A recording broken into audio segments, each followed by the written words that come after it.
En 2024, la France continue de voir une tendance croissante en matière de divorce à l'amiable, également connue sous le terme de divorce par consentement mutuel. Cette forme de dissolution du mariage est devenue populaire depuis la réforme de 2017, qui a simplifié la procédure en permettant aux couples de divorcer sans passer devant un juge, pourvu qu'ils soient d'accord sur tous les aspects de leur séparation et qu'ils soient assistés par un avocat. La procédure de divorce à l'amiable offre plusieurs avantages par rapport aux autres formes de divorce. Elle est généralement plus rapide, moins coûteuse et moins conflictuelle, permettant ainsi aux conjoints de maintenir des relations plus amicales, ce qui est particulièrement bénéfique lorsque des enfants sont impliqués. Les statistiques récentes indiquent que le nombre de divorces à l'amiable en France en 2024 représente une proportion significative de l'ensemble des divorces. Bien que les chiffres exacts puissent varier, diverses sources estiment que plus de 60 à 70% des divorces en France sont désormais des divorces par consentement mutuel.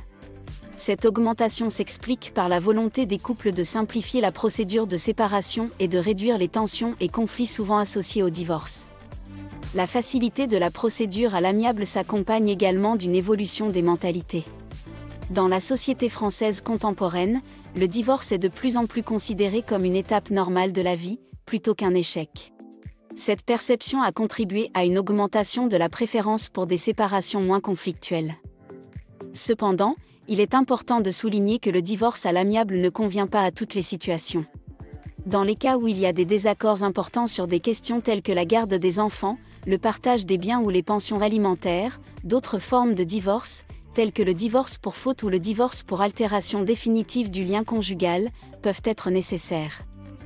Pour que le divorce à l'amiable soit possible, les deux parties doivent non seulement s'entendre sur le principe du divorce, mais aussi sur tous ses aspects pratiques.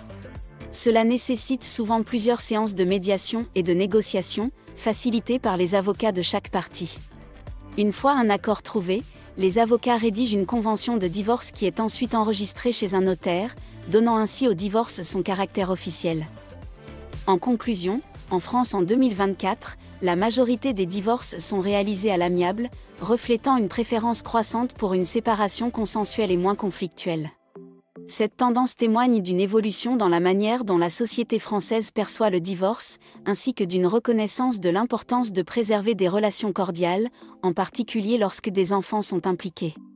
Toutefois, il convient de noter que le divorce à l'amiable n'est pas adapté à toutes les situations et que, dans certains cas, d'autres formes de divorce peuvent être nécessaires.